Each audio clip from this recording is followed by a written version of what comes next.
Hey everybody, Edwin the Magic Engineer again. And because people actually asked me to go over this deck, I'm actually going to go over my Stasis 2.3 version. And I know I've had a couple of videos already on this old school build of Turbo Stasis. But the thing is, this deck has gone through some changes over the months, and this is a really solid version. And I've been playing this an awful lot with people online. In fact, maybe some of you, if I played against you online with this version of this deck, please, I'd love you to leave a comment below and kind of talk a bit about how the game kind of goes and stuff.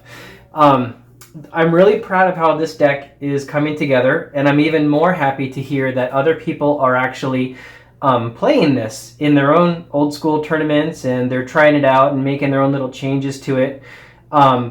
I wasn't going to come out with this list until like either I had it really refined or until people were really asking for it.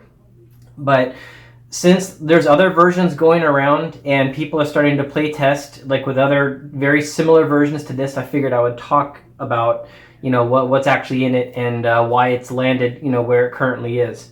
So I don't know if I'm going to make any more changes to it. I've been moving on and adjusting other decks, but I do think this one is really solid now. So first of all, the main reason that the deck exists is the Black Vises. You gotta have the 4 Black Vises. People have asked me, would this deck still be viable if you were only restricted to 1? And I really don't think it would be nearly as viable, because the deck basically mostly relies on the Vises to kill, and you don't necessarily need 4 of them, but you gotta have more than 1, because if that 1 gets knocked out, then you're left without a win condition. And also, if you are digging down to that 1, then you're a little bit worried about getting decked. You're a little bit worried about, can you keep the lock long enough to draw down to it? It just changes the whole dynamic. If it was down to 1, if they ever restricted this, then this whole deck archetype would have to change around, and it would definitely not be as viable. So, yeah, the 4 Black Vises, I think, is definitely a critical part of it. And one more thing before I move forward to the next cards. Sorry, my cat just jumped in my lap. I should mention that when you have a starting hand with lots of Vices, most of the time when I play this deck, that's not a starting hand that's going to win, because especially in old school, people can empty their hands pretty quick. So you come out and you smash them pretty good for like, 3 to 9 damage on turn 1, and maybe a few more damage later. So you hit them pretty hard. But then they empty their hand out, and you're left with all these cards that are not lock cards. And so they get underneath your lock, and then they hit you pretty hard. You're much better off starting off with like Howling Mines or Winter Orbs in your starting draw. Much better off. So if you get a hand filled with Black Vises at the beginning, you actually want to mulligan with this deck. It's not the best, most optimal way to start. So, like I was saying, I have the 4 Winter Orbs and then the 4 Howling Mines. I've seen people that have been building this deck and they've adjusted those ratios. They've gone less of either of these. And I think that's a big mistake, because this deck, it wins with the Black Vises, but you lock people down partially from the Winter Orbs and the Stasis, right? But you don't want to Stasis right off turn 1. But if you get the opportunity, playing a turn 1 Winter Orb is fantastic. You do want to do that. And it's so critical to get this out early and slow them down, kind of like keep the brakes on them, that you really want to have 4, because you want to be consistent on getting those Winter Orbs very early. If you don't have Winter Orbs, then Howling Mine is definitely the card you want to see in your starting hand. Be up besides that, because yes, your opponent's going to get cards too, but firstly, you dig deeper into your deck to get you down to those other key lock components, which is really important. And usually not too deep in. If you have 1 or 2 Howling Mines out, you'll get a Winter Orb eventually. So you're putting cards in people's hand, but you've already slowed down the environment quite a bit. But most importantly, the most important card in this deck for keeping your lock going is the Howling Mine. Because when you get that Stasis out in play and you really want to keep it running, if you have at least 1 to 2 Howling Mines, your chances of getting another blue mana to drop and keep that Stasis upkeep is much higher. And sometimes when you lose your Stasis lock, you probably still have a Winter Orb out to keep them locked down. But it's really important to have a lot of mana in play, and even if you don't keep up and eventually your stasis runs out and it goes away, their mana is still fairly locked. You've got a bunch of mana and you're going to like untap and be able to recover like really well very shortly, right? So yeah, Howling Mines and Winter Orbs are actually some of the more key pieces of this deck, and when you're playing this deck, I'd like you to focus more on these than many of the other cards. I mean, Stasis is a hard lock, yes, but usually you want the right environment to be in play before you drop this, and it really depends more on those. And, you know, the Black Vises are just eventually going to happen, so, you know, you don't have to stress too much on those. You know, they'll eventually come out. So, besides those artifacts, there's one copy of each of these that I play main deck. They're Winter Orb, and like I keep saying, guys, in old school, if you're going to play old school, get a Winter Orb. Or sorry, a Chaos Orb, not a Winter Orb. Get a Chaos Orb. Because just about any deck it goes in, it's like the best removal in the whole format. It's fantastic. But both of these are restricted, so you can only have one of them. But I opted for one Relic Barrier too, because the Relic Barrier is a great trick. I mean, oftentimes I'll have like a Howling Mine in play and I'll shut it off for them. When I don't have a lock yet and I don't want them to have card advantage, I'll shut down their card advantage with this. But then other times I'll, like, you know, of course, use the Relic Barrier Winter Orb trick to make sure my mana untaps. But then the other trick I'll use is if they either have like some artifact mana in play and I want them to slow down and the Winter Orb's already locking them down, I'll Relic Barrier on their upkeep some of their artifact mana just to make sure they don't have it available. Or if they're going to attack, you know, you Relic Barrier their Mishras as soon as they actually activate it. That's a really good trick to do as well. But so the Relic Barrier is definitely good, but it's not like the deck relies upon it. And if you need it, since I've now opted to go with the Transmutes, I can go with one of each of these. So I'll come back to those in just a little bit.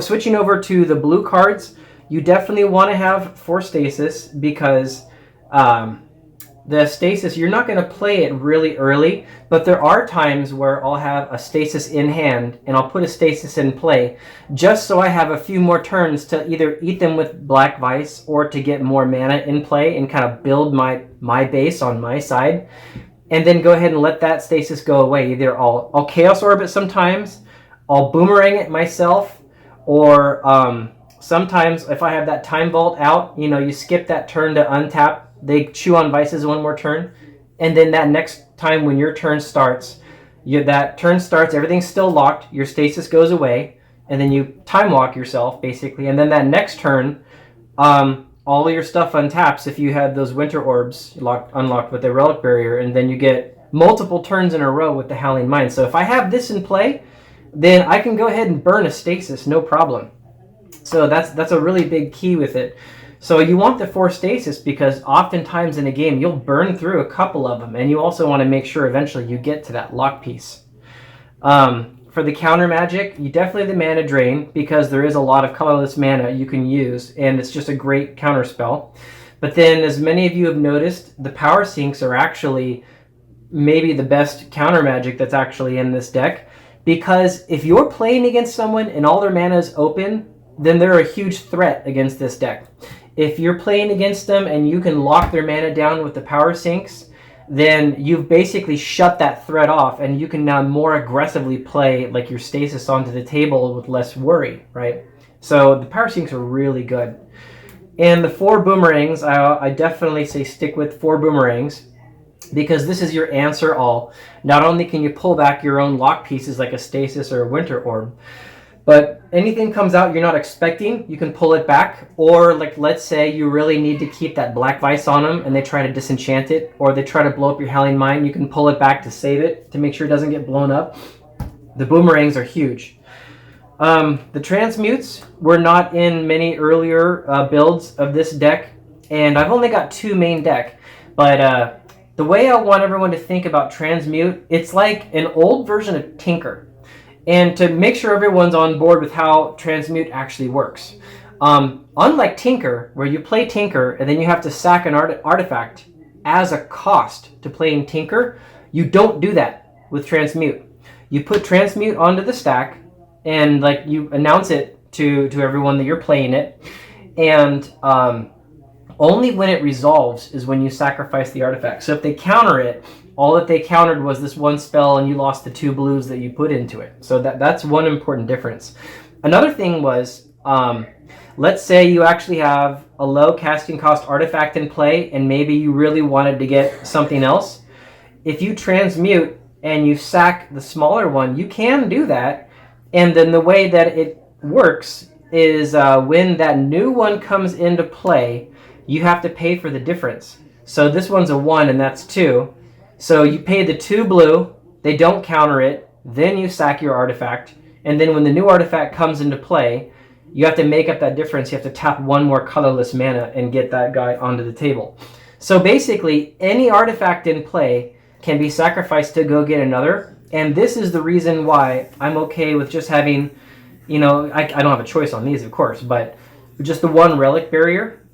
Because with the 1 Relic Barrier and the 2 transmutes, I can go get one oftentimes if I actually need it. But I'll tell you what, most of the time I find myself doing, I either do the transmute and I go grab a Vise to do a kill shot, or I do the transmute and I need to keep them locked because they blew up my stasis, so I'll go get a Winter Orb, or I need to keep the card engine draw going, so I'll go get a Howling Mine. These might even be the most often targets that I'll go get when I blow a transmute and I'm trying to keep them down on something. But of course, there are times where I'll go to Time Vault or a Chaos Orb or a Relic Barrier. But these cards are really big in the deck, absolutely really big. So when some people have done my build, I've seen them take the resets out, and sure, you can take the resets out. But here's the point I want everyone to keep in mind when you're playing this deck. You do not play this deck like a traditional Stasis deck, where you sit back and you do this counter control game and then you eventually lock. That's not how you do this one. The way that you win with this deck is you aggressively get your permanents on the board as fast as you can, and as soon as you're looking at I can probably make 2 turns of upkeep payment with Stasis and I've got 1 or 2 Howling Mines in play, you play it. Get that Stasis onto the board. Right? So you're going to very aggressively get that stasis out. You're going to aggressively get your lock pieces out.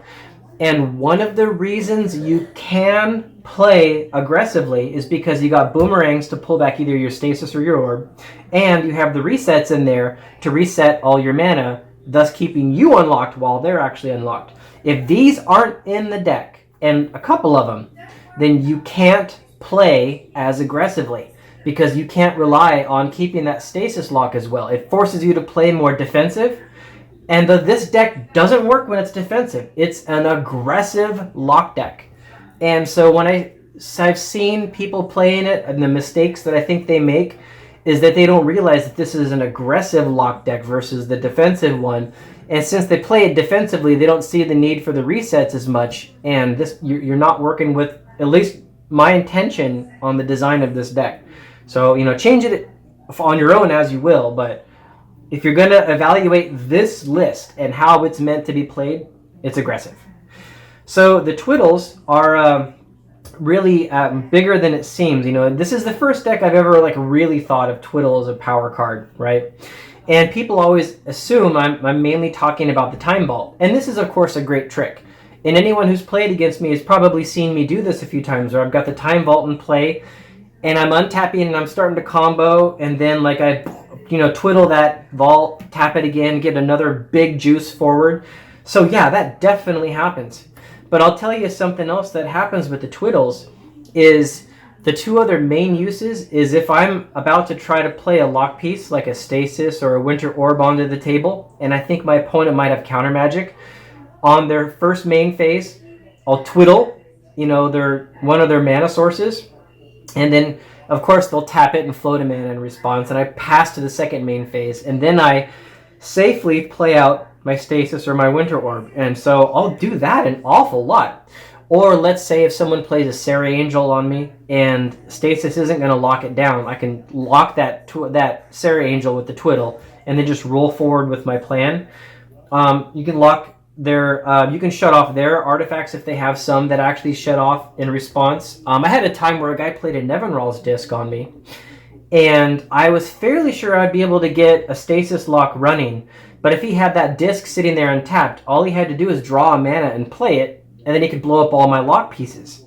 And so his mana was tapped out at the moment, and he had the disc in play. He was able to get it onto the board, but then I locked it with the Twiddle, and I was able to keep that stasis lock going, which meant his disc never unlocked, and it was just sitting there on the board tapped, and I was able to chew him up with devices because of it. So Twiddle is better than people give it credit for, especially in this build where you're needing to, it's like a tempo thing. You need to keep that tempo up and running. The Ancestral is, of course, just really good for card advantage. I just think of it like, you know, an instant Howling Mine. I just got to keep my hand full. One thing that's interesting about this, people have asked me why not do an Ivory Tower or Library of Alexandria. When you play this deck and you're playing it aggressively, you tend to not basically have a really big hand of cards. You'd be surprised, but most of the time when I'm playing against people, most of the time I've got 3 or 4 cards in hand at most. So the Ivory Towers wouldn't give me a lot of juice. The library would spend most of the time deactivated, and also would be eating up my 1 land untapped with the Winter Orb. So, you know, Ancestral is really just, I got to keep that tempo going, so it still earns a slot in the deck for sure. Now, the Timetwister, this is more important than people realize. A lot of times when I'm battling back and forth with people, they've successfully disenchanted a few of my Black Vises. Maybe they blew up a Winter Orb or a Howling Mine, and I've got some counter magic. Threats and answers that I've got are like all in my sideboard, but I finally got some kind of lock on people, but I really got to rejuvenate that deck. And so, yeah, I want to get cards in hand, but the graveyard recursion oftentimes is even more important. But, so you got the graveyard recursion, you got the card draw from it, and then also, if you got Vices and you're locking them down, I mean, so a lot of times I'll twist, and then they'll die on their next upkeep because I got like a few Vices on them and they're just about to get chewed up. So the twist is really, really important. In fact, if I'm playing against people and like my twist gets discarded out of my hand or countered and it's sitting in my graveyard, oftentimes I'm honestly fairly worried about being able to win that match because I know I don't have that, I can't keep that tempo going as much. So the copy artifacts, they've copied every artifact in my deck at one time or another. Most of the time, I'm copying a Howling Mine because that card draw engine is really important. I've had times where I'll copy a Chaos Orb or a Relic Barrier, is the probably second most possible targets. Sometimes I'll copy a Black Vise, but usually, like once I've got a lock, the Vices are just going to kill people, and that's all there is to it. So it's more about getting the lock is the important thing. So I'll need to back up one of these guys. And if they're really disenchanting my Winter Orbs and keeping those off the table, then I might copy a Winter Orb just to make sure that I've got more additional mana sources. Another thing that deserves mentioning, and I'll get more to this later, but a lot of people don't realize when you copy artifact a Mishra's Factory, and I had to check the rulings on this, so I'm fairly sure this is the way it works, but when you can't copy the factory while it's a land. You have to activate it. Once you activate it and it becomes an artifact, now it's a legal target. But when copy artifact comes into play, on the way in, it's a blue spell, hits the table, it's no longer a blue spell. It's now literally another Mishra's Factory. And when I say it's another Mishra's Factory, I mean literally just consider it like this. Because not only is it no longer a blue card, but at the end of the turn, it will turn back into the land. And even though you copied it as the Mishra's Factory, it became a copy of that card. So it now is just a land that taps for colorless mana, and then you can turn it back into a factory later on. A copy artifact literally becomes another Mishra's Factory if you copy that. And a lot of people don't, myself was not clear on that. So those are definitely really important. Sometimes I'll end up copying an artifact mana. If I'm going to, usually it would be the Soul Ring, or it would actually be Sapphire, because the blue is, of course, really important for the Stasis upkeep. And that's, so yeah, if I'm going to copy an artifact mana source, it's probably going to be one of those. Now, in terms of the actual mana sources, as you guys saw, I have Mishra's Factories in here. And this is another one of the big changes I put into this list. And the reason why I did the Mishra's Factories is oftentimes if I play against a creature deck, it can be a bit of a race while I'm trying to slow them down until I can get a lock established. So I'm usually not trying to win with the Mishra's Factories, but if they have a 1-1 or a 2-2 or maybe even a 3-3, I'm just trying to keep their creature onslaught at bay, basically. And so I just keep those Mishras out to hold back their attacking, and that's actually proven to be really effective. I've had quite a few times now where people were able to sneak a few goblins or something, some small creatures by, and they would have been smacking me every turn, but I got that factory in play, and I held that damage back, and that gave me more of a buffer to get all my combos out.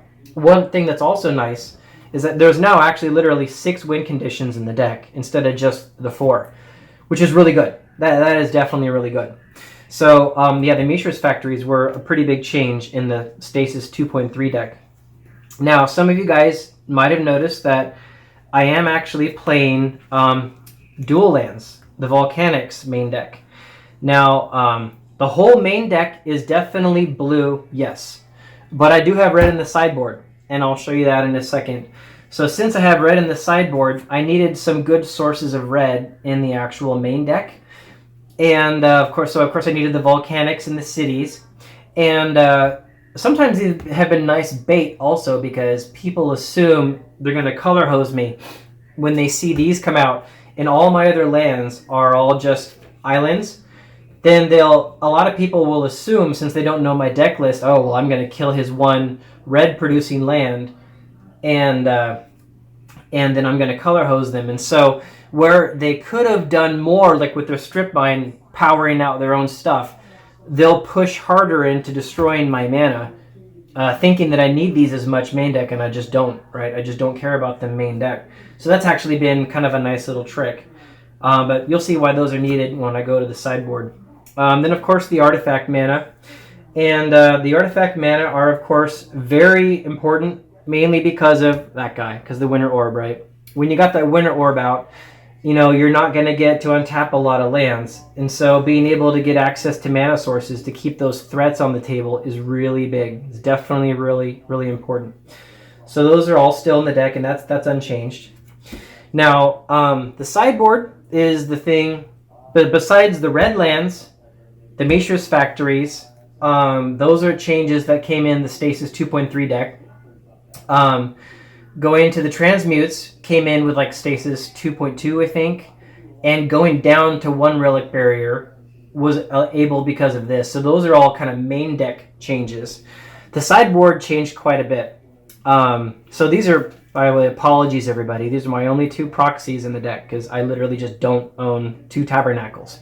So just in the interest of getting the deck going, yes, I proxied these. All the rest of my cards in here are real. But the 2 Tabernacles, now, some people are playing Tabernacle main deck, and that's not a bad call. It is a good call. And what you take out kind of depends on what you're playing against in your meta. But this is a very, very good card in this deck. Absolutely. I'm keeping them in the sideboard because this is my generic build, and I seem to be running into just as many non-creature heavy decks as I am creature heavy decks. So this build definitely works very well as it is. If I run against something creature heavy, I can board in some Tabernacles to try to like keep that momentum going. The strip mine is just in to like deal with a really like oppressive land that might be holding me back, or if my opponent has a factory that's like, you know, stopping my factories, or if I think I can mana screw them. There are moments, and there's even times where I'll put it in when my mana feels a little thin because the other guy's playing land destruction, so I just wanted to have some extra mana source to come in. So those are those sideboard pieces. The 2 extra Twiddles for a total of 4 is still there because there are times where, you know, that Time Vault ability is really big, or I really need to be able to shut down someone's like either creature or mana or something. So, you know, depending on what I'm going to run into, the 2 extra Twiddles can at times be really important. So they've remained in the sideboard. If I run against a really fast burn deck, or very fast creature aggro deck, then I might hold back on my Vices, and the Mirror Universe will allow me to swap for life. And then, you know, I can have a little bit more of a life buffer, and then I can play my Vices on them, and the win is a lot easier to do. So the Mirror Universe is against like aggro and very quick burn decks is what I put that in there for. The Shatter is in there to blow up Nevin Rawls discs, and there is some artifact destruction that's definitely really important. Sometimes I have it in there just to blow up a Mox. If I'm going against, like, say, Randy Bueller's version of the deck, and I play, I'll go to these, like I play my Blood Moons, then his Mox Pearl is a really big deal, because his Pearl is one of his only white sources to play his Disenchants and his Dust for Dust and things like that. So the Shatter, I don't want to blow up all artifacts, I just want to blow up that artifact. So the Shatter at instant speed has actually been pretty important, specifically to hit like those very few and far between artifacts, like a disc or one of their Moxes, to keep their on-color mana actually out, something like that. One of the biggest threats in this entire deck is Energy Flux. Energy Flux will just wreck this deck, and some of you have noticed that as well, and that is why the Red Elemental Blasts did actually go and remain in the sideboard. And this is one of the main reasons I went for red in the sideboard, was I needed some of these, because Energy Flux is so devastating, or winning a counter war can be so important, that I definitely needed to have some really good low cost anti-blue ability in the deck. Was really important. So yeah, these cards right here are literally some of the main reasons for those. Now, on that same note, I've got Blood Moons in the deck, because if you think about it, most of my lands are basic lands, so I don't care. My ones that are not blue are ones that I would be looking to get red out of anyways. So I do shut down my factories, but then that also shuts down, you know, their factories, their strip mines, things like that. And there's some decks that run so heavy on non-basics that when you play Blood Moon, you just shut them off, right? Like you're just going to win all the counter wars. You're going to slow down. It's like an effective like Winter Orb, because they don't have a lot of like off-color mana. And so yeah, Blood Moon just flat out wins games, and it doesn't hurt me too badly. And when I was playtesting this deck against others, people played Blood Moon on me, and I kind of realized, wow, you know, this doesn't really impact me. Maybe I should do it. And so these two cards, the Red A Blast and the Blood Moon, are the reason why I decided to go red mana sources main board, but then keep all that red actually in the sideboard. And then the Unsummons have stayed in the sideboard, because these are just such a good spell for killing someone's tempo. I mean, they've been keeping all that mana untapped, and they finally tap for it. They drop their Spectre or their Jazam or their Serendib or something onto the table. And I might even be holding Counter Magic in my hand or a Boomerang. But if I can just unsummon that guy back up into their hand at the right time, then, you know, they lose a lot of tempo. They've now locked all their mana.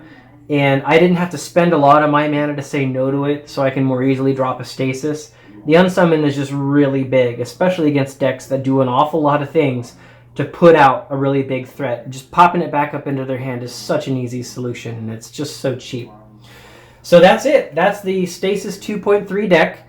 I'm trying to work out how I can actually get some streaming games, or I can videotape some Skype for online games with people. I try to technically decide how I want to actually do that. And until I do, I won't have any games of myself playing this against people. But this is the actual deck, this is the build, and those are the reasons why I made the changes that I actually made. So, I hope you guys enjoyed it. Thanks a lot for coming onto the channel. And hey everyone, have a Merry Christmas. Bye.